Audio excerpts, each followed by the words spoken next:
What up? What up? What up? It is I, the actual King Smith, aka King Smith, aka your favorite sports show host here at WTF Nation Radio and U.S. Army WTF Moments. It is February the 4th, and we are live up in this thing, coming to you with all sports and life news here at WTF Nation Radio. I don't do this thing solo. I do have a co-host. He is affectionately known as Coach. Coach, let the people know something. What do you hear? What do you say? I have no cold ones out here today because I just bought me a 1999 Jeep Wrangler today. I have no cold ones. I'm also known by the name of Coach. I'm also known as the guy who you listen to when you pick the football games. I'm also known as the guy who will not lose you money to your bookies, unlike the other host. But yeah, I'm poorer right now, about $7,000. So I either lost it by buying a car or I lost it on sports betting. So either way you listen to us, you're not listening into a financial wellness show. No, my friend, you're listening into the sports bar. How you doing, King? Hey, brother, I'm doing all right, man. I spent some time out today with my daughter, which I couldn't ask for anything better, man. The fact that she's still at 16 wants to spend time with dear old dad is all right with me. Yep. That Jeep's actually my 17-year-old's. I'm not gonna lie. It's his. He graduates this year. When he goes off to college, that Jeep's going off with him. So hey, great, not a problem. Until he gets his license, though, somebody's got to pay. Somebody's got to take it out, make sure all the, fluids and everything goes around, and the rear differentials are doing okay. So I'm kind of glad that I still got that, but it's always good to have them always at this time and still hanging out with them and spending some good time with them together. And absolutely, me and my kid's mom are talking about our daughter's transportation options as well. And we've been going back and forth on some things.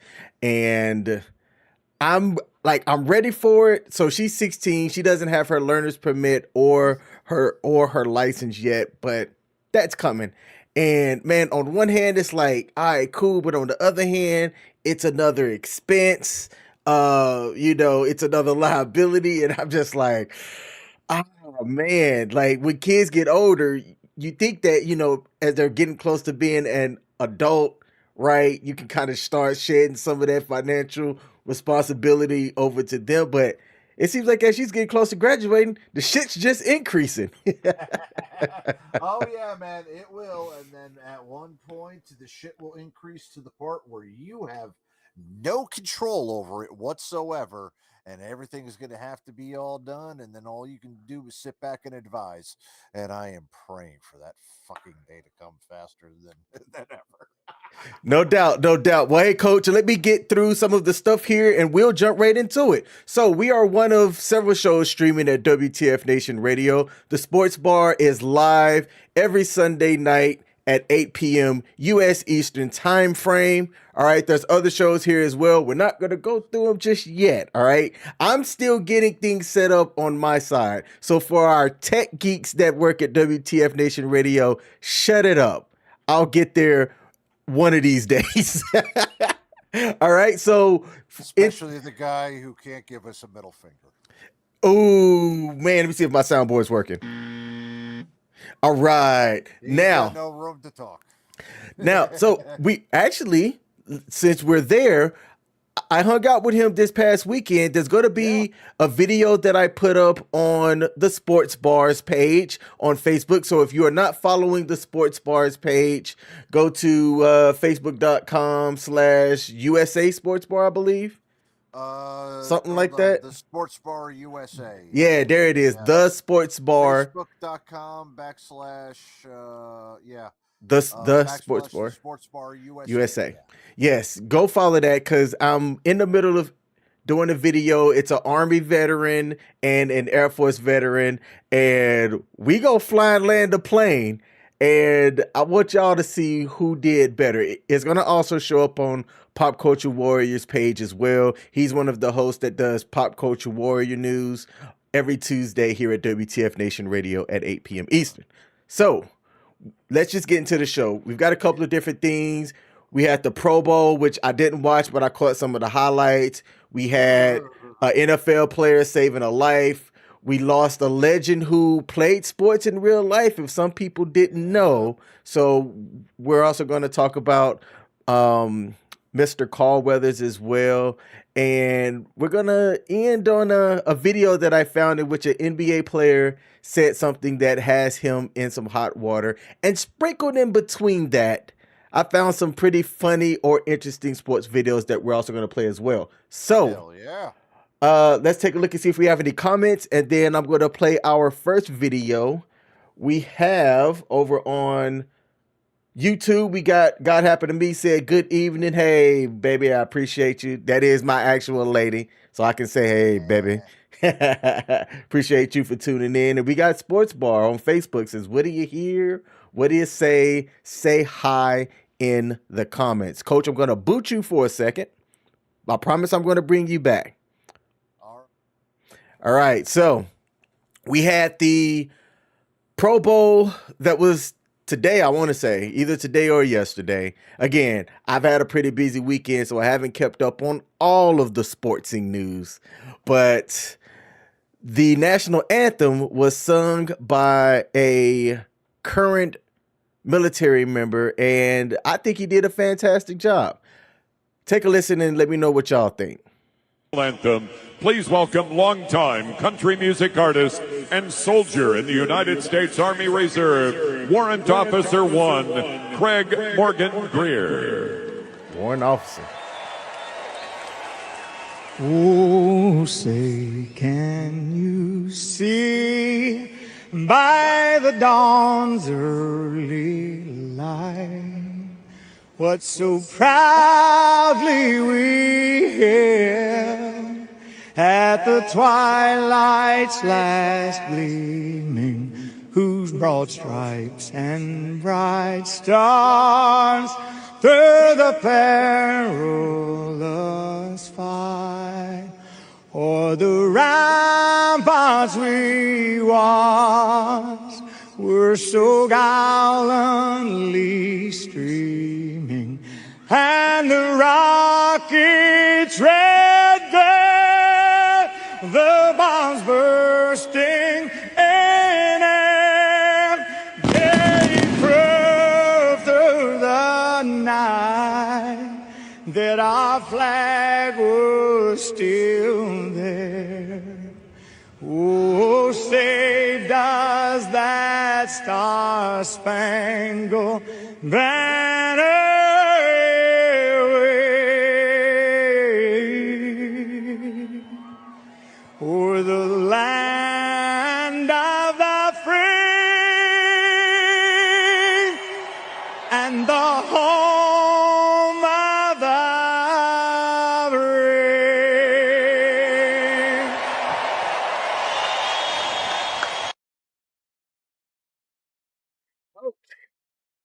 What'd you think about the national anthem that was sung by the warrant officer there? Coach, did I lose you?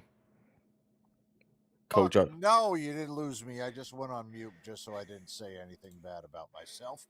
But I am still surprised that Craig Morgan Greer is still in the military. Yes, I have heard of him. I know this man, and it's about time he got back onto the national stage. And a fellow member or alumni of the 82nd Airborne Division, might I add. Airborne? Yes. Yo, fuck yes, he is. Not only that, I jumped into the All American convention in 2001, and Craig Morgan was there both times. Oh my dear God, yeah, good, great singer. Glad he's still been in his career. That's what's kind of held him from doing back. He's done stuff reserve wise. He hasn't done stuff full time. And obviously, he's still in a freaking now he's a warrant officer. That doesn't surprise me. That guy's older than daggone dirt. You know, the dude is 60 years old and he's a WO1. You know, I like when the military can do the right thing, right? And have somebody that represents the uniform that's also a public figure. In my opinion, I think it does good for recruiting. It can do good for retention if that person actually shows up from time to time and, does what they're rated to do. But I love seeing it. I love when your neighbor, right? Your neighbor right next door who could be a reservist, could be a guardsman, could be active duty. Also, has a spotlight, has a very public profile because if you've been watching the not the Monday edition because we haven't had the Monday edition in a while, but causes on Friday night where they kind of talked about the retention and the the numbers to try to get people in, and it ain't looking good. And as I get older, right, I don't have a PhD in warology or anything like that, but I can kind of see how the numbers just simply don't look good sometimes when trying to get people to raise their right hand and join the service. No, it's the absolute truth. Yes, it is.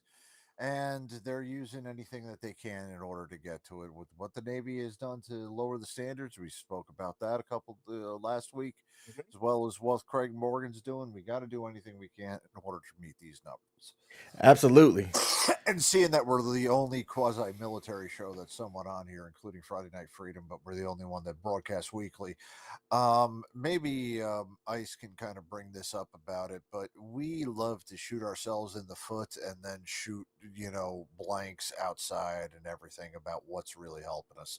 Because my God, we've always had I ran into somebody today who his kid was buying a car and he was waiting for graduation to enlist, but it's being held up right now because of this Genesis system. He still wants to enlist, but he's got to go back for medical waivers for a seasonal asthma for an inhaler that he had as an 11-year-old, and that 18 years old he's now apparently disqualified for one time having an inhaler. So yeah, Wow. we shoot ourselves in the foot with this new system, but we also do take all of these shots as much as we have, and some of these ones that we're having are missing. Some of them are hitting. I hope this Craig Morgan one hits on a national stage because only half or less than half of current military age men view the military favorably. Oh, yes, I saw that. It was like, ooh, Yeah, rather yikes. sad. Rather Mm-hmm. sad. God Rather happened to. sad. Ice, come help us. We need you back. You got to talk some sense into the world of the military again. Yeah, Come back, absolutely. master. We miss you, Just Ice. kidding, buddy. Get well soon, buddy. We miss Yes, you. sir. Hey, hey, yeah. Take all the time you need until you come back. The other hosts at WTF Nation Radio are going to hold it down for you, brother man. The Mold Center of Excellences still have its CQ phone number open. So Oh, hey, kind of a pivot. We're going to go to the National Museum of the Marines. I think that's what it's called. It's the one that's right down the the road. one right off of 95, Yes. Quantico. Oh hell Yes. yeah, man! I've been there. It's a freaking great place. And you know what? To you, Radar, if you're watching out there, you're not a real Marine if you haven't been there yet. You freak. I'm clipping this and sending it to him. Yeah. Send it to them. In all actuality, I stop there every time. I go to the Quantico Marine Corps Exchange to fill up every time I'm over there. So I stop by Quantico often. I know which place you're talking about. Yeah. Yep. I've been there once, and I've been to the Quantico base once as well. So, yeah, man. I plan on going back. I don't like museums unless it has a tie to something that I enjoy, and since I've been dating my lady, God happened to me here in the chat, she loves going to museums. So I've gone to some and stuff as well, and because she likes to learn, that kind of makes it cool. So she'll find little nuggets and things, and I told her, I said, hey, let's go to that the Marine Marine Corps Museum one Museum. day. Yeah. Yeah. Yeah. And it's not, and trust me, if anybody here has never driven up 95, you can't miss the damn thing from 95, especially at night, because it is protruding over every single daggone tree, basically almost teetering on 995. That's how the spire goes out all the way out there. It's a great museum. Great She museum. said, "We going? Yeah." I guess that's news to her. All right, What? man. Hey, when I pass it on Friday, I'll take a picture of it and I'll send it to you. Okay. Yeah, man, do that. Just don't run off the road doing it. Yeah, that's true. All right, so let's get into this first video. Let's kind of interject some humor in here. Let me swap scenes. All right, let's see. Let's start with this is the future of our student athletes right here, ladies and gentlemen. Watch this. Oh, I don't think that this one has audio. Watch them. Yep.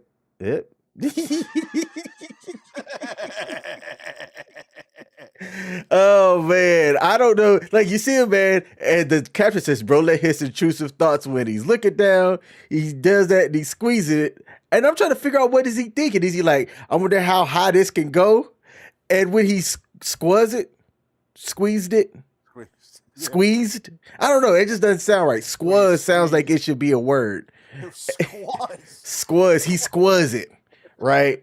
Well, like watch the way he hit it, and then he kind of looks around like, "Hey, man, who saw that?" I mean, look, awkward white guys do what awkward white guy thinks. Hey, Oh man! Name a tale as old as time. And of course, it's the University of Kentucky. Kentucky. Yep. Oh my dear goodness gracious, that's funny. That's funny. I like it. Let's see. Oh, so here's another video that I thought was fantastic too. I've always said, dads, if you're going to be playing sports with your kids, you do not let them win. You teach them that they got to work hard to get that bucket, hard to get that touchdown, that tennis point, whatever they call points in tennis. You don't just allow them to get things easy, right? And I think that this kid, coach, is doing the right thing and starting out early, learning what he or she needs to do. I can't remember if it was a young man or a young woman to get the buckets. Let's take a look at what this person did. Okay.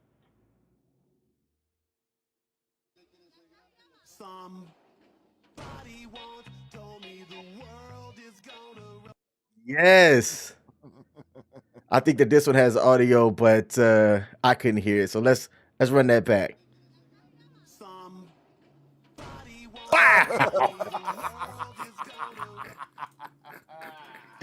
Yes. Like look at the aim. Like right in the plums. Right in the twigs and berries, right? The plums. Now, you know, either an older sibling or that kid's mother whispered in his ear, like, "Hey, what you gonna do is you gonna go up there, pretend like you gonna score. When he raises his hands, hit him right in the midsection."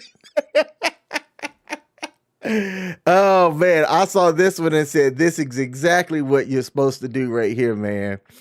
Can we call that an and two? And M2? An and two. What's an N2? All right. You know how when you're fouled while taking a shot, the shot goes in and you get the free throw at the end of it? That's called an and one. Ah, yes, yes. Yes. You know, I know. Drive it in there, and then he got and two, and then slammed it home. Yeah. I say it's an and two. An and two. I like it. Last video here, man. Did you ever do combat sports at all at any level? Karate, mixed martial arts? Yeah, actually, when my son started to get into Brazilian Jiu-Jitsu, I was his training partner. So for several months, I was Brazilian Jiu-Jitsu, and both of us got the blue belt around the same time. Maybe it's just me, coach. Of course, but he's a fucking black belt now, 3rd degree. But oh, nice, Yeah. nice. Every once in a while, I get a bug up my ass about wanting to either try a boxing match or some type of mixed martial arts, uh, ring fight or whatever. Like no training, no nothing, just amateur to amateur. Walk in and just see how I would fare. I'm not saying I think I'm a badass. I think it's just, I don't know, a guy thing. It could be a testosterone thing. It could be a competition thing. I'm almost 40, not in the best shape, yet I still think, I wonder how much I could whoop somebody's ass from time to time. Okay, understand that. Yeah. So I consider going to the local boxing gym and things like that until I watch videos like this. All right. All right. First guy missed. Dude said, thank you. Bow. Number one. Dropped his guard. Went down low. Number two. Now his hands is down. Boom. Number three. Oh, I ain't finished. Shin to the face. And then I go, no, I'm good. Let's watch that again. Poetry in motion. Bow. On the bridge of the nose. Kidney shot. Bow, his Right ear. And then knee, shin to the face. Knee hits right by the temple. Man, I want to consider doing it. And then I see stuff like this. And I'm like, no, I'm good. That and now I want you to roll back real fast because I want to see old Huckleberry over here. No, not Uncle. Let's roll back a little bit further back. Oh, further back, all right? Yeah, so here we go. Stop right there. Oh, you just missed it. Go back just a tad. All right, stop. Just a little bit more. See, boop, boop. Boop, boop. All right. Look at that right there. Come on, coach. No. This is where Coach us up. training. This is where the training versus what we would do in a fight like that would come in. Okay. All right. Now, obviously, this gentleman has been training, and what he just displayed afterwards, you can see the difference of a fucking massively skilled mixed martial artist versus an amateur. Now, look how close he was right there to that guard with the 2-inch, freaking what's it called, gloves or 2-ounce gloves, right? 2-ounce gloves, pretty close. Basically hitting right there at the face. Somebody else's fist comes right up to the tip of your nose. And look, the guy didn't move. Let's press it, play again. All right. Look how far back, nothing moving in the stance, moved him by inches, and then moving into the attack. Will you ever be able to do that? King, we can talk about that combo all day. Professional skilled, phenomenal athleticism. The striking precision on there was great. Can't believe that athleticism. But the skill that separates the professional from the amateur was what you just saw with how he was able to respond to that attack. That happened to us over Huckleberry punching us that close to our nose. We would never be in a position to release an attack on that. We'd be at least have another foot and a half of separation in between us, at least. If not, most of us, we would have about 6 feet of separation because we'd be on the fucking floor, even though it didn't do it because we scared shitless and fall backwards. That's the difference between a pro and an amateur. And absolutely. And there's a joke that I always say anytime I'm watching like fight videos or whatever on X or YouTube, that I always look at how a person stands. And to me, being that I've been in classes and trainings and things like that, like your son is you said a black belt 3rd degree? Yeah, third degree black belt in Brazilian Jiu Jitsu. Yes. So you've seen him train, you've helped him train. You can tell by I believe anyway that somebody that's paying attention can look at somebody and how they position themselves and tell if they've had some training or not.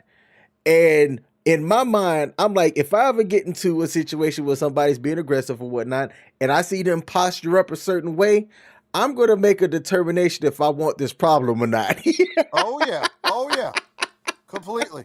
if Completely. if you look like you've had some legit MMA or boxing style training, or if you got them cauliflower ears, that tells me you have more hours actually throwing hands than I do, and I don't want that problem. Oh hell no. Yeah. Oh god no. Oh man. Shout out to Holly Leanne over on Facebook said, I'll fight myself all the way to the kitchen. Exactly. Exactly. Now, the last video that I'm going to show is we're going to talk. Actually, we're going to play a video by Sylvester Stallone in which he gave a video talking about the passing of Carl Weathers. Carl Weathers was a former athlete and actor. I know him because of Apollo and Rocky, but he's got some other movie credits of some things that I like as well. Coach, when you think of Apollo Creed and the movies, besides Rocky, what would you say that you would liken him to on something that you loved him for being in? When you were announced that you and I were going to be teaming up to get together on the sports bar, I set up a GIF on the Facebook page because we were finally going, and it had been no, I don't know, almost a year and a half since I've done it. And I put the GIF up of Arnold Schwarzenegger and Carl Weathers meeting in Predator on the famous scene, "You son of a bitch." And both of them locking arms and trying to arm wrestle each other. That scene, Pushing pencils for the CIA, and he could not get his hands dirty, so he sent us. that scene is like the ultimate Yeah. bromance. Just ah. Fuck yes, everybody should know. I mean, other than other than Rocky, and let's be honest, Apollo Creed, freaking one of the greatest movie characters of all time. But we also know him, and anybody growing up and knew him and watching comedy knows him as Chubbs from Happy Gilmore, the greatest golf pro that ever had a wooden hand. That was a great movie. But no, oh gosh, Action Jackson. That actually, Yes. I would say, would be my favorite Carl Weathers movie. Like, if there was, well, I mean, I think that's like the only real Carl Weathers movie that I know of. But because the other one had like, right, I mean, obviously Balboa and Weathers, and then Stallone or Weathers, and well, yeah, that's what I meant. Schwarzenegger and Weathers and Happy Gilmore, etc. But yeah, I think Action Jackson was like his like real big shining star kind of one. And I remember him. There was a scene, I believe, he caught a bullet with his teeth. Oh, that was some badass shit too. Yeah, there we go, King. That's what I set up. That's what I set up the day that you came on board, and I'm like, all right, let me figure out something to put it on there, and I'm like, okay, this ought to fit. Yes, that image right there is iconic. It's the meme, man. It's iconic. It's the you son of a bitch, and then the meme became itself, and then now everybody just knows it for the meme. But yes, the man on the left, Carl Weathers, rest in peace. Great athlete, and he was a Raider back in the time when it was cool to be a Raider, not like you were one of either a Marine or an Oakland Raider or a Las Vegas Raider. You have those 1, 2 if you're mentally handicapped. He was a Raider when you were the Hell's Angels were, all Raiders. That's let's watch the video and see what Sylvester Stallone had to say about him. I thought it was very moving. All right. Today is an incredibly sad day for me. Can we turn it up a little? I'm so torn up, I can't even tell you. I'm just trying to hold it in because Carl Weathers was such an integral part of my life, my success, everything about it.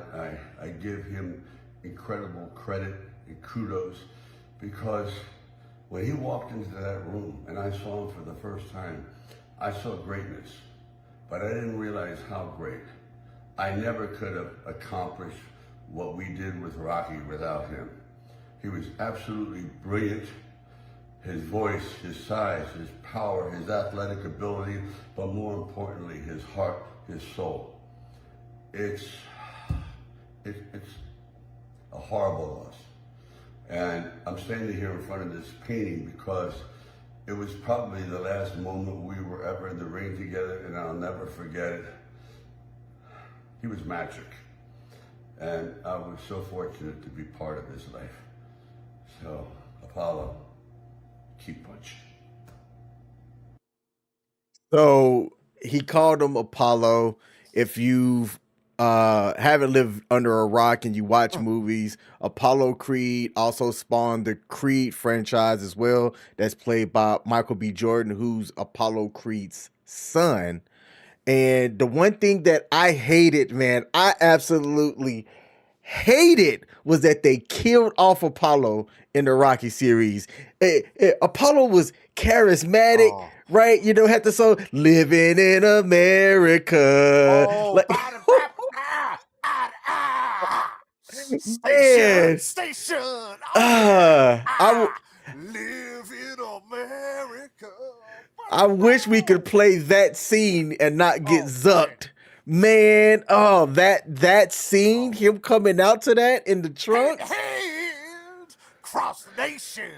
Ow! Living I in love that song, man. America. Are you kidding me? Oh I man. love me some James Brown, man. That's no joke. This is like straight fuck being coach. This is okay. I almost gave my name there. This is dead serious, man. Fucking James Brown is goddamn. I love James Brown. This is no fucking joke, man. Like I swear to God, man. If I ever had like ever got shredded, I would love to fucking like put like the Uncle Sam outfit on and come down and like living in America like Apollo did, man. Fuck it, James Brown, but James Brown, man, love everything. Oh, get on up, get on up, stay on the scene like a sex machine. Oh yeah. But man, that whole freaking scene in Rocky Four, man, that was out. That was pure fucking 80s movies, complete over the top extravaganza. And yeah, okay. Granted that they killed, granted he died. Granted, fucking Drago, everybody knew it. But nobody anticipated, and for a while, there wasn't going to be another movie after Rocky 4. So it kind of made sense to kill off Apollo. Now, nobody down the line had thought that they were going to do a Balboa and then a Creed series afterwards. And look, as time ages on and the greats go on, you kind of make decisions. You're like, oh, fuck, it could have happened that way. Granted, I bring it to you that Apollo was there, but nobody did it back then. And I would say Apollo, for the first four Rocky movies, was by far the greatest enemy, but then became the greatest supporting actor in any sport movie, period. Don't Period. fucking care what any. Okay, anybody says anything about like you can have all these great sports movies, and we could debate this for 2 hours about great sports movies. That's hey man, that sounds like an episode right That there. does. That does. That does. I mean, for crying out loud, we're not going to have anything on NBA All-Star Weekend. Nobody's going to give a shit about that. So let's. And nobody's going to give a fuck about my talking about NASCAR either. I'll be quite honest there.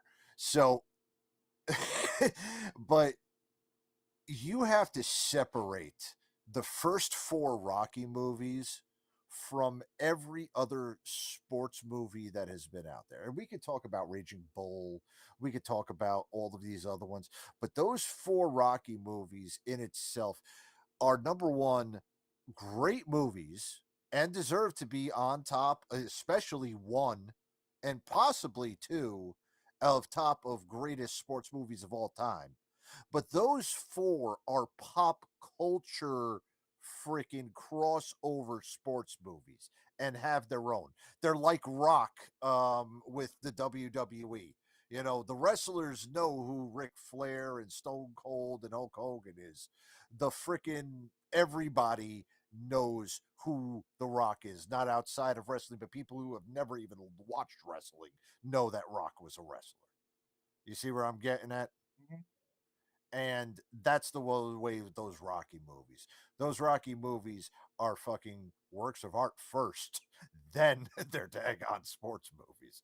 But as the greatest hero or greatest supporting cast, supporting actor, and the greatest villain in one, and in two, you know that you got to give it up to, man. The greatest movie. It really shows you, man. We got to start making some of our own things. You know, we got to start looking at instead of remaking some things, we got to start getting into the way that those um those characters like the Apollos and the Rockies, that they're born now instead of us having to recreate the remnants of them. Man, I was reading when I was going through different articles about Carl Weathers and other celebrities and people that have been associated with him that calls him friends Mhm. and family. And Sylvester Stallone said that he tried to get him for like when he killed him off to bring him back, and they were kind of do flashback scenes where Yeah. he could have him more in the story, but Carl Weathers wanted to be in it and kind of like rewrite how things went down. And Sylvester Stallone just didn't want to do that. He's like, no, man, I killed you off. We can still tell your story from like flashback scenes, but Yeah. you're dead. I Was that can't was that for 5 or was that for Balboa? for Balboa. I mean, could you fault Carl at that time? Carl hadn't had anything of substance until The Mandalorian came out in between that time period. Like I don't remember anything he was in after Happy Gilmore all the way up until he was in Mando. And then oh my, and I can't fucking believe it. He was in goddamn Mandalorian. Yep. Oh my god. He, Man. I mean, He's so in the start. So think about this. He is the only guy that could say that he in the 70s he starred, and let's be quite honest, if we go back and say this in 1970 and say that he would be a star in the Star Wars universe and in the Rocky universe, people would have thought we were fucking nuts. mhm. Oh man. And you know what? The sad thing is I just wish that we could have gotten him into the MCU. Oh, absolutely. I Yeah. mean, it would have Hey, been nice. and don't forget, I was talking with CQ, or it could have been Joe. He was Combat Carl in Toy Story 4. Have you watched all the Toy Stories? I I have. have not. I stopped at 3. By the time that 3 came out, that's when my kids just got too old. And then when 4 came out, my kids were too old. So And I don't I'm even know what happened. I know that like they moved to that girl's house, but then after that, I don't know what happened because after Andy left, it was like, okay, I don't know what the hell. Yeah, well, see, for me growing up, like I grew up on, I grew up watching Toy Story. I forgot when the first one came out, but you are right. Like four, I didn't go see with my kid. Four, I saw by myself. It came out like 2019, and I went and saw Right. that one by my Well, damn self. 4 I saw on Disney Plus. I'm not gonna lie there. All right, yeah. Saw 4 on Disney Plus. Yeah, but nah, Toy Story. I did not know he was in Toy Story as well too. So Yep. Now, He what you now?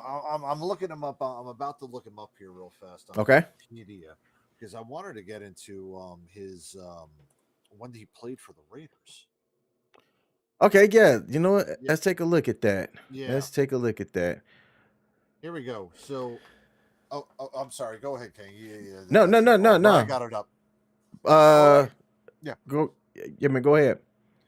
All right. So, Weather signed as an undrafted free agent in 1970 with the Oakland Raiders. He played 7 games for him, and they won the AFC West and made it to the AFC Championship game.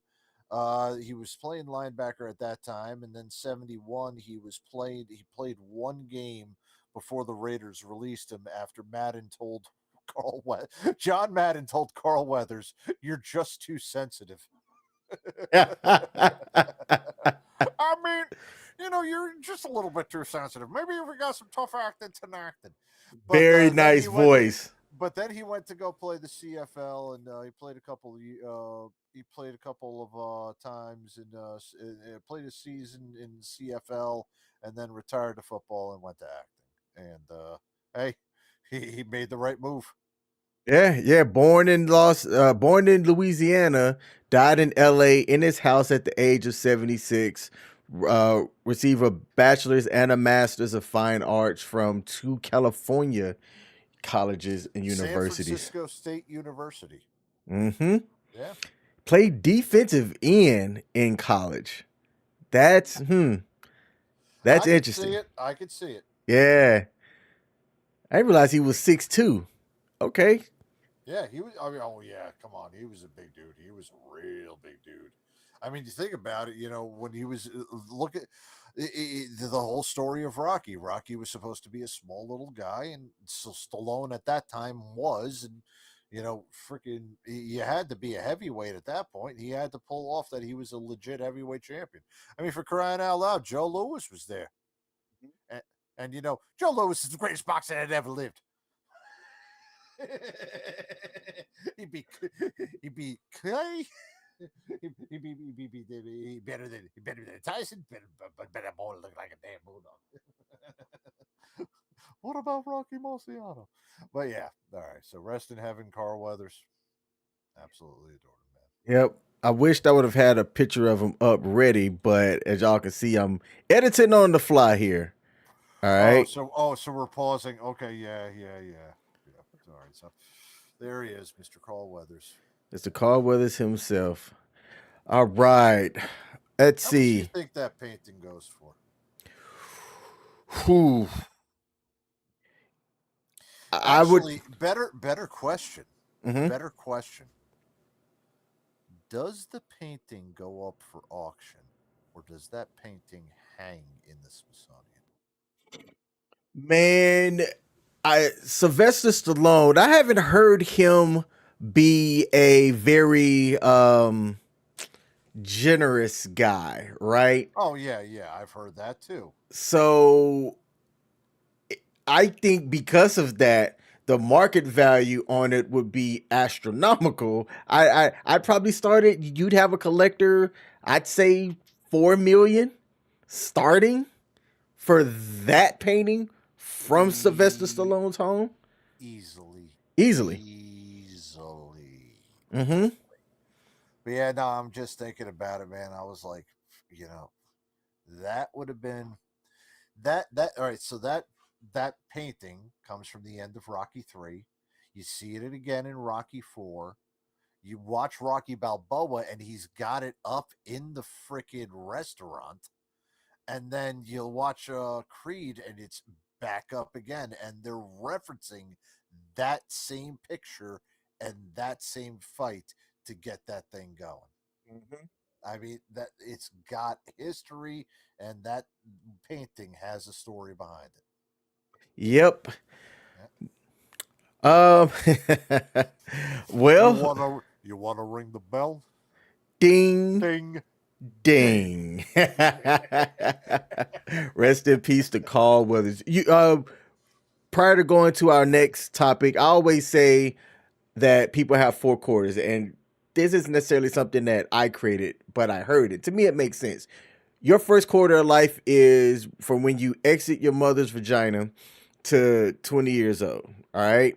From 20 to 40, you're in the second quarter of life. You're building, if you're doing things right, you can have fun, yet if you focus, you can build wealth to where when you hit your third quarter of life, um, 40 to 60. All right. If you did things well in your second quarter, your third quarter of life, you can live fantastic. I didn't do things well in my second quarter of life, all right, but I'm trying to turn things around so that I can enjoy and have a good, comfortable third quarter of life. Fourth quarter of life hits you from 60 to 80, right? And anything past 80 is overtime. So that's just my sports analogy for life.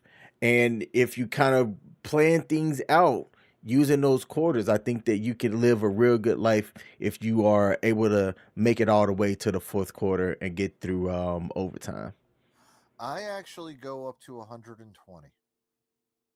Ah, yes. See, because it was to me, I was always fascinated with what the Guinness Book of World Records says was the oldest living human.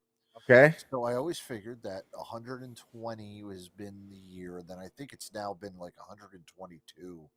I don't even know what that person looks like. They're probably mummified, and their balls are shriveled up into raisins. But I figured 120 was past 100 was considered overtime. Once you got to once you got to what's his name's zone, freaking Wolf, the dude that was on the Today Show, that Smucker's jar, not Al Roker, the other dude, the white guy who used to be Ronald McDonald. Didn't watch it. Willard Scott. That was the dude. All right, the Today Show. Willard Scott used to get the people on the Smucker's jar for the 100th birthday, so I always considered that overtime. Mine was always up until about 50, and then 50 to 75, 75 to 100 to make it into the end of the fourth quarter. And if you got into the overtime, so just add 5 more years have been there because yeah, I get you with about the 20 to the up to 0 to 20. Yeah, that's about the time period of your life when you're in your adolescence. And then right at the end of it, you go into your adulthood, and then you're into the middle age, and then you're into your senior, and then you're into overtime, I guess you would kind of call it. Yeah, that's about it. I call it 100. I always had that goal of 100, not 80. I wanted to be 100, man. Man, I'd love to make it to live to be 100 if like all my faculty was still good, right? Like I could still get up and down stairs, right? I didn't need help wiping my own ass. Like if I could make it to 100 and still be good to go, that's what I would like. I just attended a funeral this past week. It was my cousin who turned 40. Mm-hmm.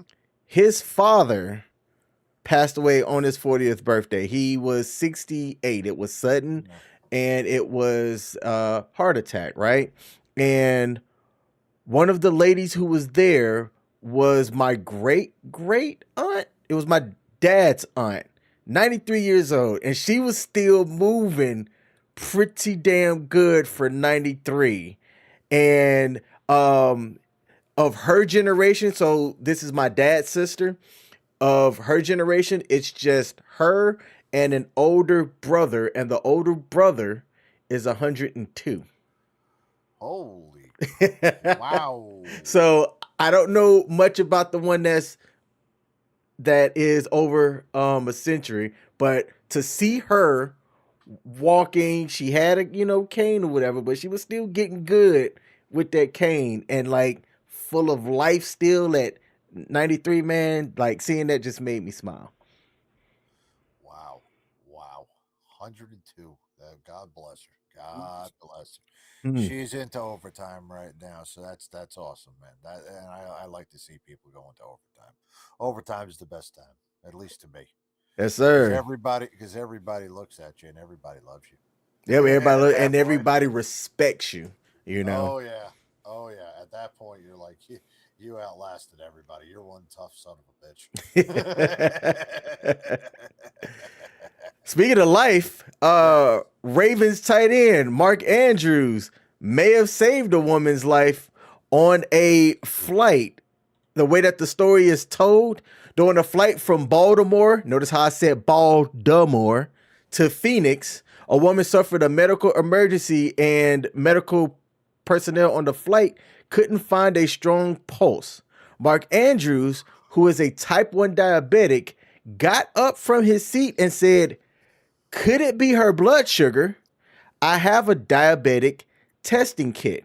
Andrews then gave them his kit to use, and her heart rate stabilized, and paramedics were able to treat her when the flight landed. So not only is Mark Andrews out here catching touchdowns, he couldn't help my Ravens get to the Super Bowl, but he did save a woman's life. And you have to think, if things were different in football land and Mark Andrews wasn't on that flight, could that lady have made it or died in flight before she landed? Maybe he was meant to not go to the Super Bowl to save somebody's life. Very, very true. Very, very true. There are instances where that's happened, but I could also say there are instances where, had somebody won or something like that, then they wouldn't have, been on that flight that day, etc. Corey Lytle being one of them. But yeah, hey, the guy was right place, right time. God put you in the right place at right time, and I'm glad that I was able to go ahead and save this guy's life. Just happened to be diabetes, and I'm just glad that reminds me of another great actor that we lost recently, and one I love so much, Mr. Diabetes himself, Wilford Brimley. Who's that? You think Wilford Brimley ever played any sports? Wilford Brimley? You don't remember Wilford Brimley? Wilford Diabetes? Brimley. I'm looking Eat your fucking oatmeal. eat your Quaker Oh, I know the face. Yeah. Oh yeah. Yeah, Oh, exactly. I didn't realize he passed. Ooh, he passed a while ago. Yeah. Oh, okay. Hey, he was a Marine. Yeah, he was. I didn't know that. Yep. Yeah, the Marines take anybody, including people who have diabetes. Man, yep. So hey, look, to the lady that was on that flight and Mark Andrews, talk about right place, right time. Yeah, absolutely, man. Right And place, right and time. you know what? Let's King. I mean, I know I kind of gave you a little bit of flack last week, and no, this isn't an apology, so don't think you're getting any apology. But no, definitely not, never happening, never. But I do want to ask you this question, man. We are now a week removed. I know that you probably listening into the media and seeing how everything's going, but let me ask you all this question: is the local media up over in Baltimore, are they questioning whether Lamar Jackson should be the future quarterback of the Baltimore Ravens after this loss? I'll give you what the barbershop talk is saying. I don't watch local media because I don't have cable like that. Mm-hmm. When I do catch ESPN clips, right, they're saying things to generate ratings. So I'm going to disregard that either. But what the people are saying is the people here in the barbershops, they're still riding with Lamar, right? All right. All It, right. so, yeah. Okay. Now, all right. I get it. Ride him out. Not a problem there. Once he starts becoming more, you know what? I'm going to say this. Baltimore is not as bad as Philadelphia, right? Okay. And let's be quite honest. Donovan McNabb went through years upon years of the AFC Championship game, finally breaking through. And never the favorite quarterback, never given his due, never done everything. Lamar Jackson has won all of this stuff, but all of this winning, regardless of that, and not making it over there and with this Northeast crowd, with the way that they're passionate about it, especially the way that Baltimore is. I maybe give it about 2 more years until you're going to get starting to get really, really angry Baltimore fans if there isn't at least a Super Bowl appearance, if not a win. Mm. Yeah. And I would say if in 2 years there isn't an appearance, you're going to start seeing people saying that they want Lamar gone because he can't win. Well, that's what they're saying about Dak right now. I know, Dallas, but Dallas is a completely different fan base than daggone Baltimore. Baltimore is a local, centralized, and passionate fan base, much in the same way that you see around all of the other Rust Belt and Northeast cities. Dallas not only is a regional, but Dallas is also a national because they have the same thing with Pittsburgh too. We could put them in there. Pittsburgh and Dallas, and then your flavor teams of the hot ones, whether it be the Patriots, the Kansas City, those are your national teams. They don't have that passionate fan base. That's where I'm coming from. Dak has a little bit more of a leash. Look how long they held on to Tony freaking Romo. Yeah. I had a message saying that I should check the chat. Yes, my bad. I am not giving up on the chat. I need to Man, just we've got the entire chat room we could start bringing up in here too. Daggone, forgot about that. Yep. You know what, man? You know what? I actually know something, and this is something I think we might be able to work on. We can get like a running ticker on the bottom, and like maybe we can get the comments in the chats as a running ticker. That's not a bad idea. I want to have it to where, because I did it one episode where I displayed the chat, but it's a lot.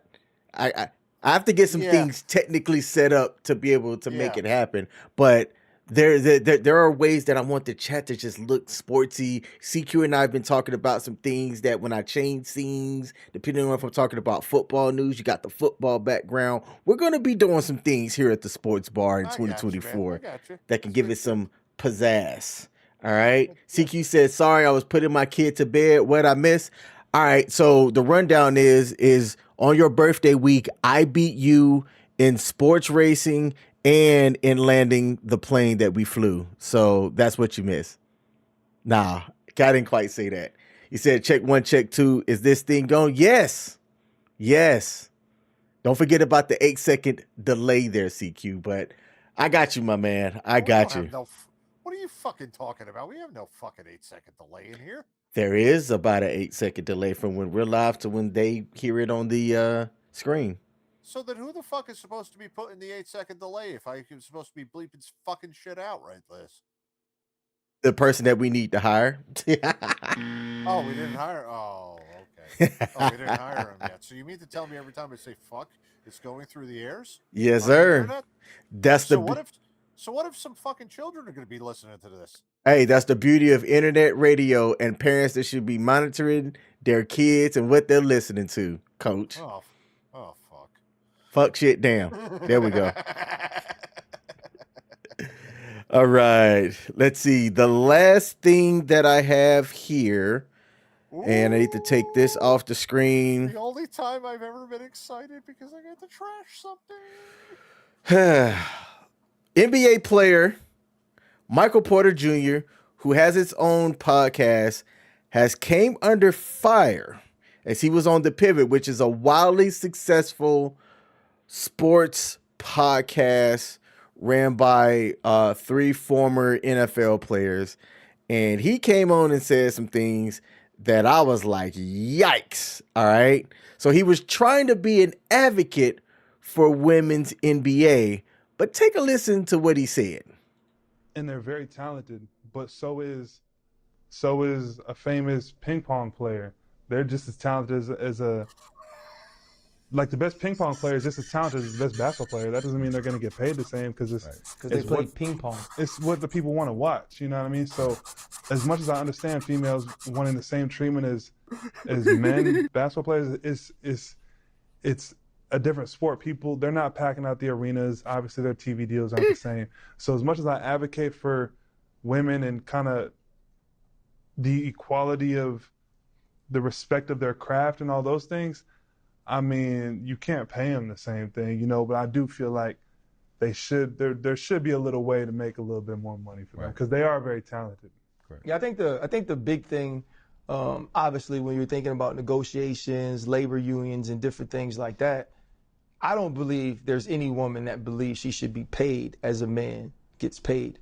It's more about the revenue share. It's more about the percentage. And I think those things play into it. And then the other side of it is treatment, you know, within their own organizations. Like they're never, like they don't. But it's not as exciting. No, it's not as exciting. It's not as exciting basketball. Yeah, you're not. Pause. Pause right there. Pause right there before we finish. So for those of y'all who don't know about the Pivot is an offshoot of a sports podcast or a sports show that came from, so that's Channing Crowder right there. He's a former Miami Dolphins linebacker, right? He will say what is on his mind and he don't care how it's perceived, right? You have Ryan Clark is an excellent speaker, excellent analyst, and he was a former Pittsburgh Steeler. I don't know if he played for any other teams, but he played on defense. And then you have Fred Taylor. Fred Taylor's your sensible. He sits back. He'll say some wise things as he's the OG of all of the Pivot hosts. And they have just wildly successful. They click really well and everything like that. So when Channing Crowder at the end said what he said, I paused it and tears was coming out of my eyes. And I knew I had to play this clip. Hey, the Pivot, fair use. This is, fair use over here. But when he said that, I busted out laughing. I haven't even finished the rest of this because I always stop it right here. Because when he said, but they're not as entertaining, I lost it, just like you did, Coach. So I'm going to finish this clip, and then we're going to talk about what they said. Coach is still laughing. They got low the rims. I would watch a girl coming down the lane. On another, I would watch that. They need to lower the rims. They're actually, as a Oh, man. So he said they need to lower the rims. Oh, man. Yikes. Hey, man. Okay, so Coach, start us off. Have I been on mute this whole time?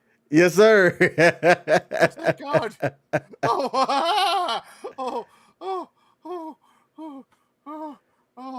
Let me catch my ovaries. Oh my Man. God. Okay. First off. Thank you.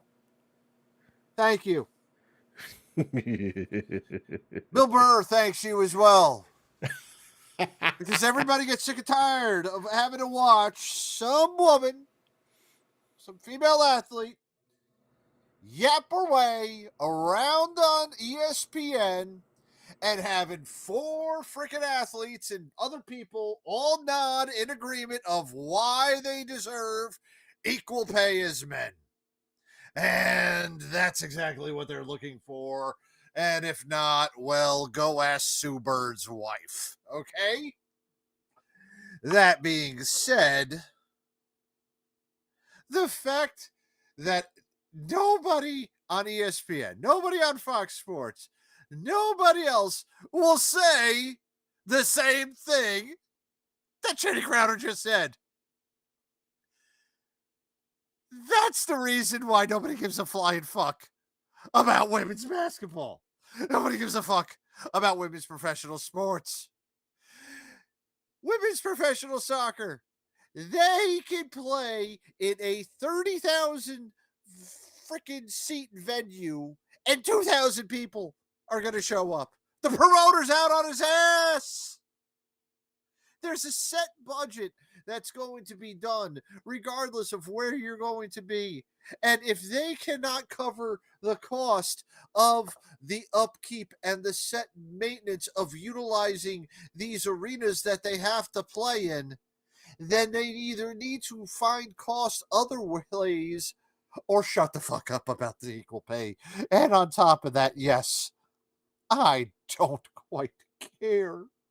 There is only one person who can dunk in the WNBA right now. Okay, that is it. and that's Brittany Griner. And let's be quite honest with you, more people hate her than they hate Joe Biden. Okay, they do. They do. They hate her more than Joe Biden. She's the only one that can dunk. So yeah, let's put the fucking down to 9 feet. You know what? Fuck it. Fuck it. Fuck it. From now on, women, even in high school, are going to be playing at 8 feet. 8-foot boards for every person, every male under 6 foot, and every female is going to play fucking high school basketball from now on at 8 feet, just so that we can have an entertaining WNBA. Leanne said ping pong is a sport. Hey.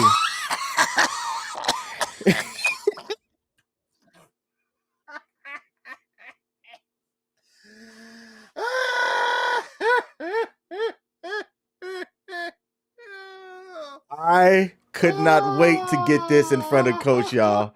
Y'all have no idea.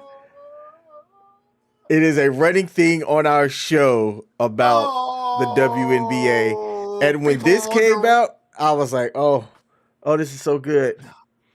People wonder why I go by this name, because I say this right now, ladies and gentlemen, as coach, and I never mention my name on air, and I will never mention my name on air, because if anybody knew how much I was laughing at what you said with what I do, I'd be in a fucking heap of shit right now.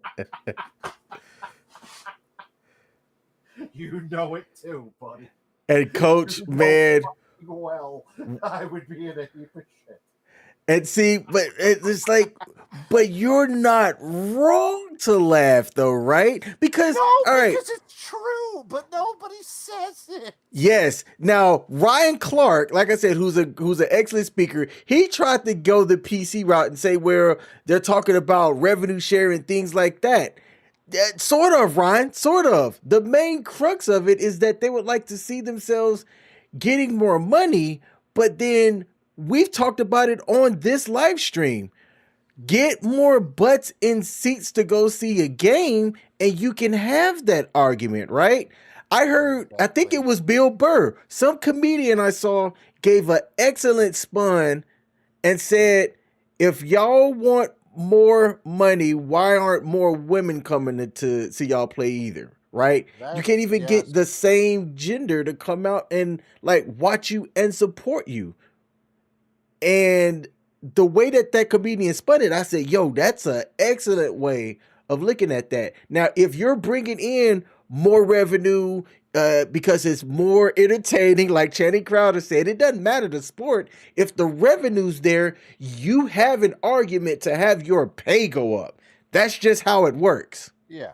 That's just how it works. So and listen, there let's also give credit where credit is due in multiple different ways, okay? And I am saying this in this sense. Can women's sports be the main draw and be a revenue stream? Oh yes, it can.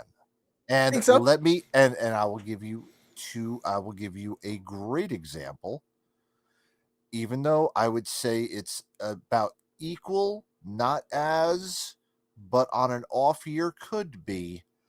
The biggest money generator for the University of Connecticut has been the women's basketball since the winning of the national championship in like 2010s or so. But there was years that the men's and the women's traded off up until Danny Hurley became the coach and they started winning the national championship again. So the women's sports can compete with the men's sports. It's been proven. It obviously wasn't done, but I would tell you that at one time, there was a wait list for University of Tennessee women's basketball games when there wasn't a wait list for the men's games. Okay. It happens. Now, Tennessee obviously is a different story because football dominates it. But that being said, there are those things where women's sports can be that generating and that dominant to do it. But if we look at the quite vast majority, even in college, high school, etc., going all the way down, women's sports do not get the same participation across the board that men's sports do. And that is going on all levels. That is where the build needs to start. It doesn't need to start at the WNBA. The WNBA can try to bring as many people in as possible. If they made it as entertaining as they possibly could, I doubt they draw more people than professional wrestling. Okay? I doubt it. And wrestling doesn't draw as much as the wrestling draws more than the WNBA does. That's a sad truth. Okay? When you get into that part where you are getting past certain things and you're entertaining, finding the way, and it's not just the presentation, you have a product that you need to change up in order to make entertaining. You can't just take that stale product from the top and keep it as stale as it is when you've had no growth from the bottom on up. Yep. Only in bits and pieces, though. Yeah. Yep. Now, we do have Pete over on YouTube said, "Hey, ladies, yo, what up, Pete? That's my guy. Salute to him as well." Holly Leanne over on Facebook said, "I've legitimately never watched female sports of any kind." I have. Here locally, the state of Maryland partnered up with the NFL to do girls flag football in high school, at the high school level. The NFL, if y'all hadn't heard, and I think we actually talked about this, the Yes. NFL is trying to get their hooks into flag football because that's an easy sport to start up a league and play. It's a very low cost to start, and it can really generate revenue. The local social sports league here in Frederick is called the Frederick Social Sports League. They have like 5 or 6 different sports, but the flag football one is the one that gets people in both the spring and the winter. And the NFL is trying to get its hooks at the flag football level. And by sponsoring and doing certain things, it can get people to follow their favorite pro football players at the pro. I think it's a fantastic marketing thing. So I've gone to that. I've attended a college women's soccer event. I've had a family member that I've gone to go see play lacrosse, which is an interesting sport. Let me tell you, all that running that they do between soccer and lacrosse, man, you got to have cardio for those two sports. I've watched a women's rugby game, which was exciting as shit, or at least I thought it was. But I've never gone to a WNBA game. And one time they were giving away tickets, and I was like, but I'd rather stay home and play Xbox. So, And I have not been to a professional.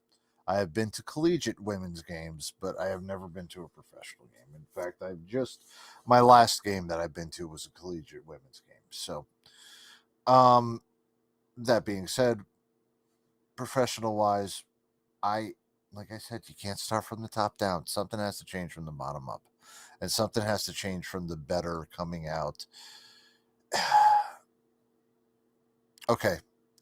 oh, No. I'm gonna ask this question. all right. And so half possibility, half this, half that, etc.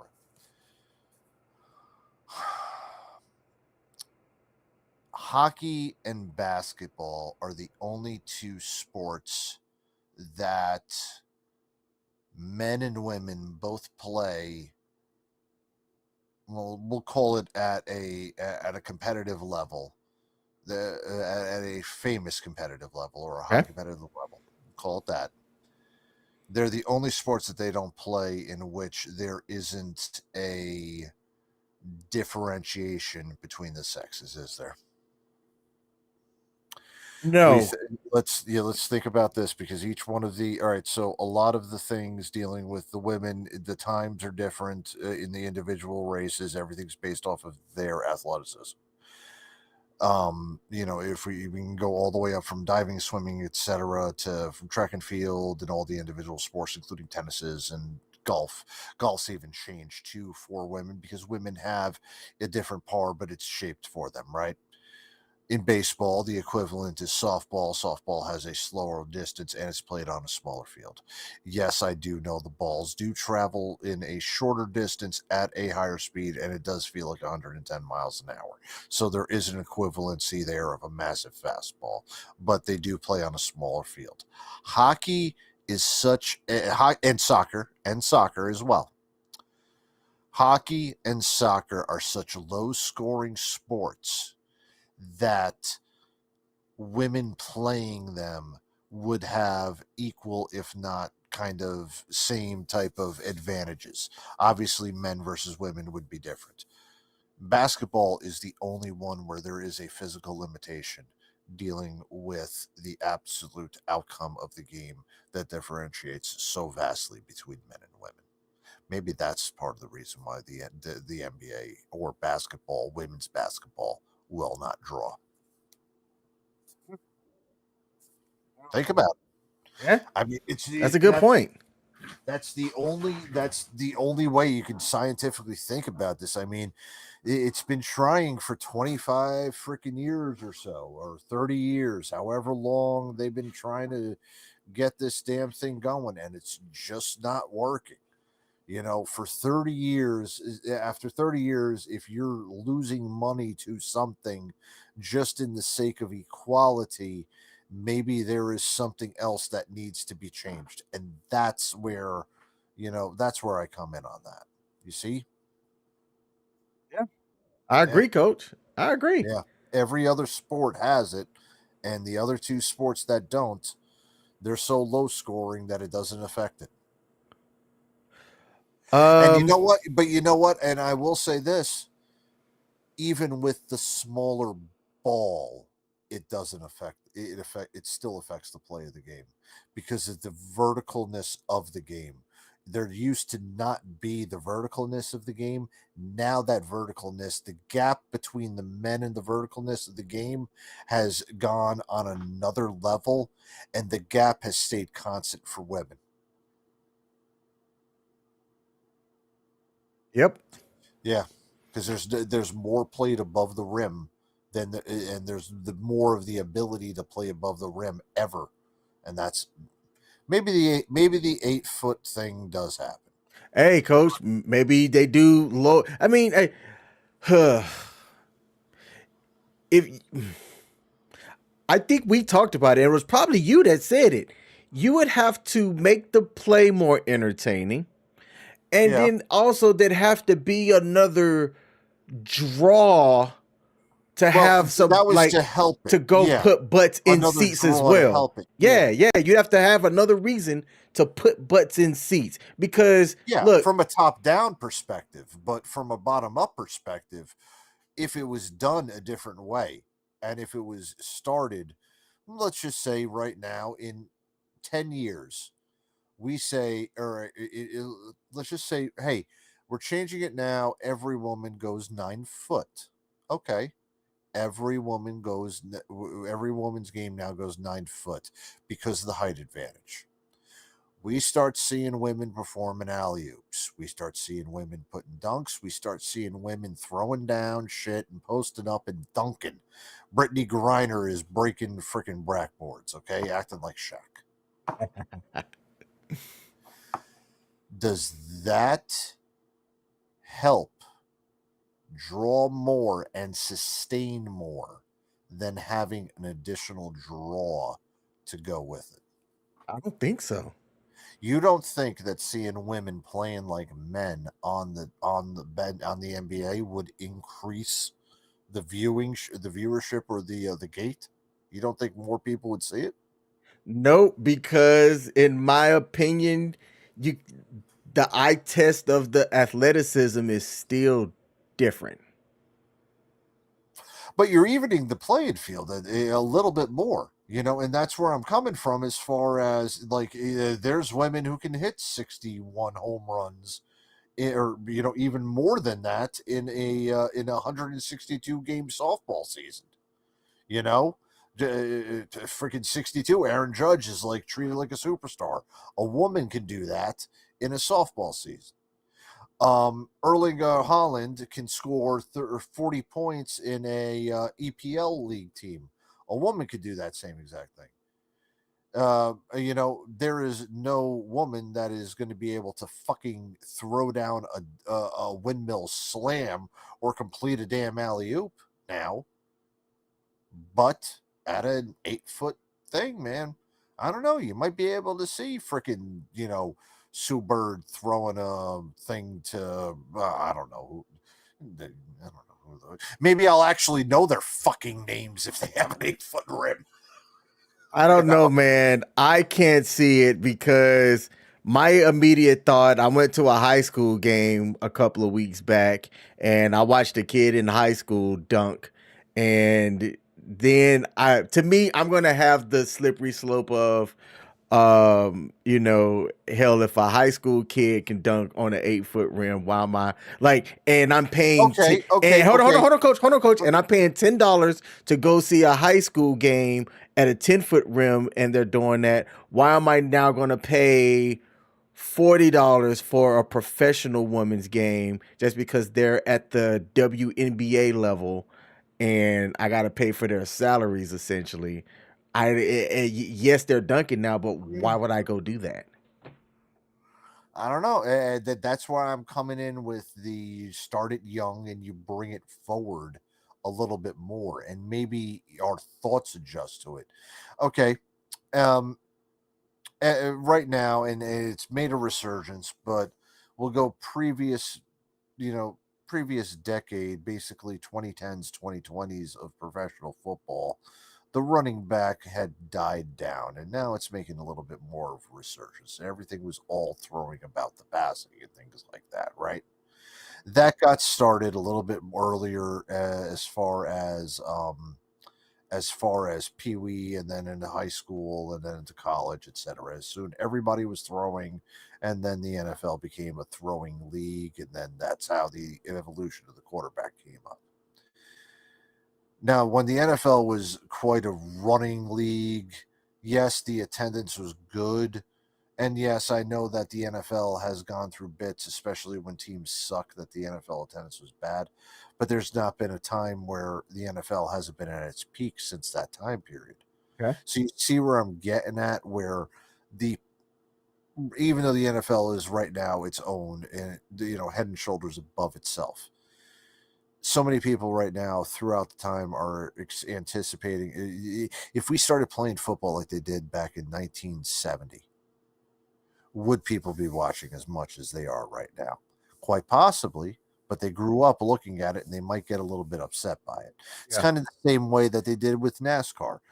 This was the old way of getting NASCAR fans. Now we're trying to get these new fans coming in, and we're not changing the way that the people are coming in, but we're changing the way at the top.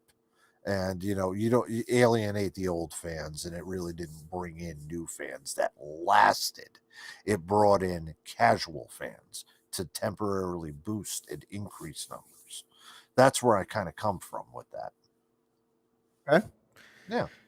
Man, I know that here at the sports bar, we aren't going to have the answers, right? But it's good to talk about it. It's good to get the people Well, like. that's why we got the show, man. We debate. We're never going to have the answer. Yep. And we're still going to have stupidity and things that are going to end up happening no matter what happens. Absolutely. Holly said, I think women's sports died when UT's coach passed away. I think she's talking about Pat Summitt. It's never even spoke of nowadays.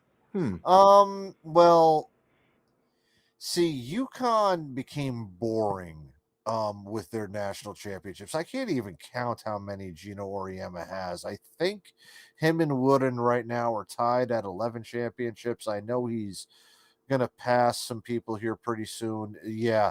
There really was no rivalry up until LSU came aboard, and South Carolina with Dawn Staley started becoming a little bit more prominent. But then at that time, UConn was still dominant with their whatever their new people were. So, yeah, there's apathy towards it right now, and just around that same time too. That's when it happened after Pat Summit had passed. So, yeah, it is unfortunate, and coincidentally, I wouldn't blame it all on Pat, but I would say that Tennessee is not where it once was, and I don't think it ever will be. Yep. Last Yeah. week we had talked about Coach Vanderveer, Tara. Yeah. Yeah, have you said her name as became the most winningest NCAA coach in history, passing Coach K. Now she coached as many seasons as I've been alive. Yeah. But to be able to have that kind of longevity, you have to have some type of prestige about yourself to have a university be willing to pay your salary for that long. Yeah, and So that's exactly what's going to happen in Oriema, and then we're going to start realizing that Oriema is going to be treated like I mean I don't know. I've never really kind of, and I say this, and I'm not saying this in a sexist way, but it is kind of a little weird that a man is going to end up becoming the winningest coach in women's basketball history. And look, understand, great. I love Pat Summit. Pat Summit's great. I will praise her all up and down, and I respect the hell out of Gino Oriema, and I love UConn. Just that little. How many people are going to have a problem with that? Is the question I have. I can't wait. So here's can't this question, and I pose this for whenever it is, 2 years down the line, 3 years down the line, 4 years down the line. Gino Oriema will pass whomever it is, whether it be Kay, Vanderveer, whomever comes up in the interim. Gino Oriema is going to become the all-time winningest coach of NCAA history. But he's going to do it in women's sports. And as he approaches that, are there people who are going to be upset that a man is going to be in charge and doing all of this with women?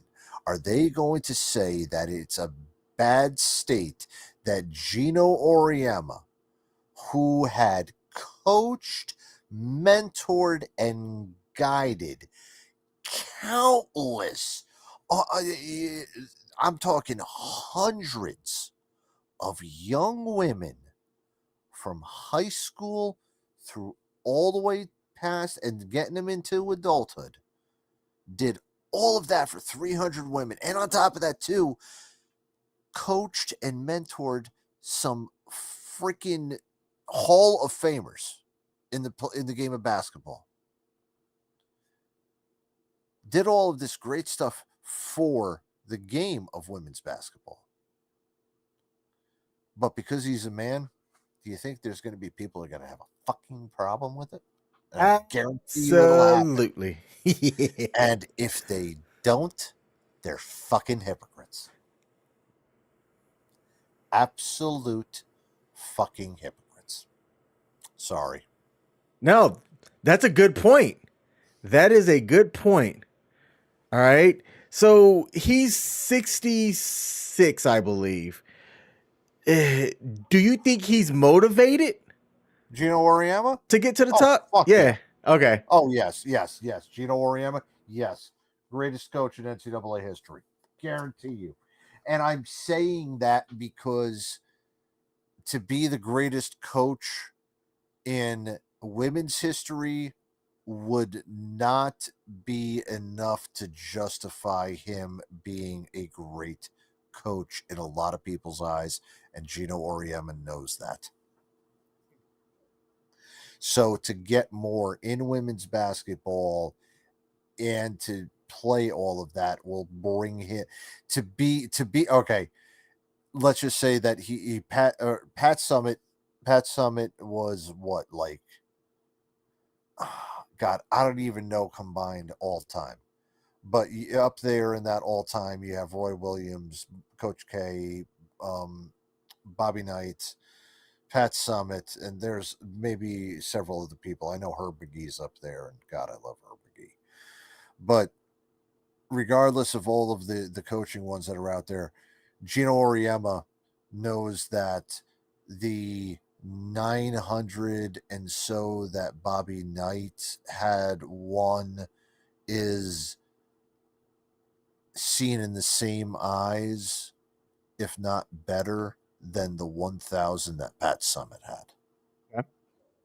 So Gino Auriemma, and I say this in the time that I was around him and the people that I was around that worked with him, he is that one person that would say that in order to do anything, he would have to be the best ever in order to be considered, to put it that way. Him being the best of all time would lead more credence to what Pat Summitt was able to do, if you catch what I'm saying. He actually would do more to validate the women's basketball game in the eyes of many, and it's unfortunate, but it's true. He would validate that record and his coaching career as the greatest of all time more if he was. So yeah, I do think he will. Hey, there's a comment that I want to come up, and then I want to read some of the other interesting parts about Michael Porter Jr. Then we're going to close out the show. Holly Leanne said, "I'm biased. My sister played football in Nashville during middle school. She was knocking out dudes twice her size, caused madness, pissed off dads because their boys didn't make the cut. News stations and all got involved, and she ended up getting booted because her boobies were too big for the patent. As the terrorized little sister, I stick to sports being led by men." Interesting. Okay. Interesting. Understand that. Awesome. And I know this is definitely going into another direction, and I'm not saying this bad. And Holly, I appreciate you coming in and commenting in here for this, but this is more of a scientific type of thing, more barbarianism. Please do not delve into this, because we're already talking about different ways of psychology and growing up and kind of the maturation of sports through time for our own fandom. But I say this in a non bad method. So please hear me out on this. Okay. I have no idea what the fuck I was going to say. Sorry, I've been wanting to set that joke up for about 3 weeks, and that came off as a good one. You know what? It's all right. First of all, I said squash earlier. You said scientifical. Oh, okay. Actually, I'm adding that to the King Smith lexicon of words. Here's my scientifical. Okay. In the future, I am not saying that we should ever discuss this, but it would be interesting if there ever is a study done between the sexes. So, do women watch men's sports more because of the physical attraction to the men or because of the competition? In the same way, do men watch women's sports more for the sexual interaction versus the physical interaction that we have with women, or versus the athleticism and the fandom of it? You see that? Hey, I wonder if that's a scientific study. That like I said, that's not something that I wanted to kind of discuss, or let's not delve into it. That's way off in left field. I'll give you a scientific study real quick. You can have me go to a lingerie football league. I mean, they renamed it to the Legends Football League quicker than you could get me to go to a WNBA game. And ladies and gentlemen, regardless of how dirty this sounds, college volleyball is legal entertainment. Oh man, that might get clipped too. Oh. It's a hard truth. Just as much as it would be if the WNBA switched to 9-foot rims. Michael Porter Jr. was talking about the sport and the WNBA. He used the word females. And depending on who you say that around, you can get people riled up when you say the females, right? And especially feminists, but we're not going to get on that. But the comments also started highlighting that about what he said. And this person, Jason Frank, said calling women females was telling, just demeaning and rude to talk about women's basketball like that. Let's see. I thought there was more here. Man, they changed up the article, but there were other layers of people that highlighted that too and saying that, oh, he sounds a certain way and he's, so out of tune. I think Michael Porter was trying to say a point, and in this instance, in this particular clipping and recording, he didn't say it right. He's had other podcasts and stuff that he does, and you can hear how he speaks around things. And I think that the guy's an intelligent dude. And I don't think he's really entertaining. He's got one monotone way about looking and talking about things. He was the one, and I don't remember if we talked about it, but him and Aaron Gordon was talking about dating. Yeah. So, But you know what? And this is coming from both of us in the military background. We do know males and females, and obviously we're different. So, in our audience, we may have a different perspective than they do because of our military backgrounds. But I just thought about this in the same way too. It wouldn't have been derogatory calling it females. I would have said it would have been derogatory using using another one. Okay. And I have said this before. How many times have you heard women's professional sports called as girls' ball? Probably more often than you have anything. Mm-hmm. Exactly. Had he used that nomenclature saying that it was girls' ball, all right, so when the girls play, and said girls, not females, I would have taken that as no, that would have been a disrespectful one. Okay. And that's been said more often that nobody's going to watch girls professional women, girls pro game. No, nobody's going to watch the girls play. The girls are there just because of equality, etc. The females have it out there. It's more formal, and he's in a public speaking. Him saying female does not mean it as a disrespectful manner. It's not being used that way. Women's is the right term. Okay, let me say this. After the guys play, when the boys are done playing when the boys of summer are done playing in October. All right, look, I get that. You want to have that, you can call that there, but nobody does say the males are out there, but we do say the male athlete and the female athlete. So this guy right there is just getting offended to get offended. And much like the people on Twitter, whoever is still out there on Twitter, they could all eat a bag of fucking dicks.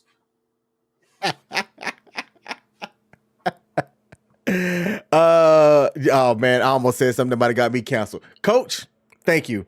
This has been another episode of the Sports Bar. Ladies and gentlemen, women and men, females and males. Wait a minute. We got a promo. Oh, we didn't promo. Go ahead. Sorry about that, King. Didn't mean to cut you off on that. But ladies and gentlemen, we do come to you every week, every Sunday at 8 p.m. on U.S. Army WTF Moments and WTF Nation Radio across Facebook, YouTube, Kick, and X.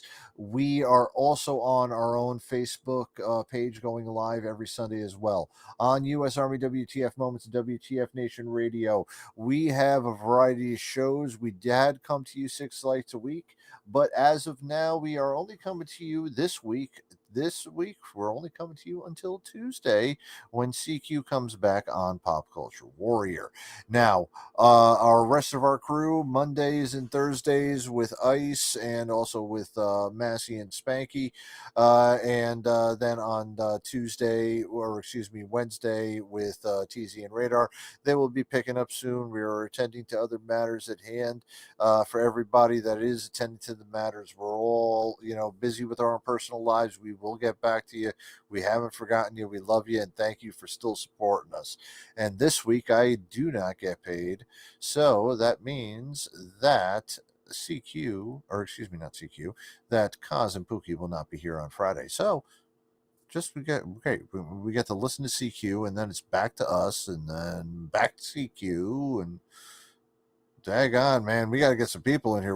We're still holding up the fort, buddy. Hey, man, holding it down for WTF Nation Radio. Thanks for running us through with that. Next Sunday is the Super Bowl. Coach is not going to be here. I'm going to show up sometime around halftime. I think I'm going to just have it a call-in show, Coach, so people have the ability to come on and talk about the halftime show, the performance, what they think about the game so far. And it's just going to be a shoot the breeze kind of situation. So for all of y'all sports fans at WTF Nation Radio, this is the time to have your voice be heard about sportsing and things. All right? Hey, King, I will make you this promise, okay? I will not call into the show. I will watch. I will keep you all on. I will watch. I'll be happy. As you all know, I'm going to be, as some of you all heard, I'll be driving up 95 as soon as I get out of there and heading up to New Jersey this weekend. But that being said, if this game is a blowout, if this game is 21 points, I give it that. 21 points in the fourth quarter, I'm going to call in, buddy. Because I guarantee you I'm going to have something I'm going to shit on. Good deal. Good deal. Hey, that'll be awesome. I will look forward to it. And right here, we had from Holly, good show. Glad I was able to tune in. Holly, first of all, thank you. We love doing the show live because it gives that interaction between people. It took CQ to tell me, hey, don't forget to check the comments. And I'm like, shit, he's right. So yes, thank you, Holly, for coming on in today. Yep. And look, if there's a like button on your platform, wherever you're watching it, hit that like button. All right. That helps us on the algorithms. I told the station I'm trying to make the Sunday show be the most watched show for the entire year. And y'all can help me with that by hitting that like button. We did it in 2023. We're doing it again in 2024. We're gonna have that again.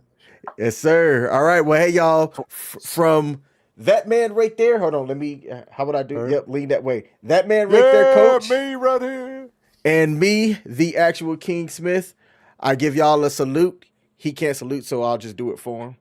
And thanks for tuning in. Like you scratch my nose too. Just don't reach down further. All right, y'all. Yeah, where's your right hand right now? What the hell? Peace.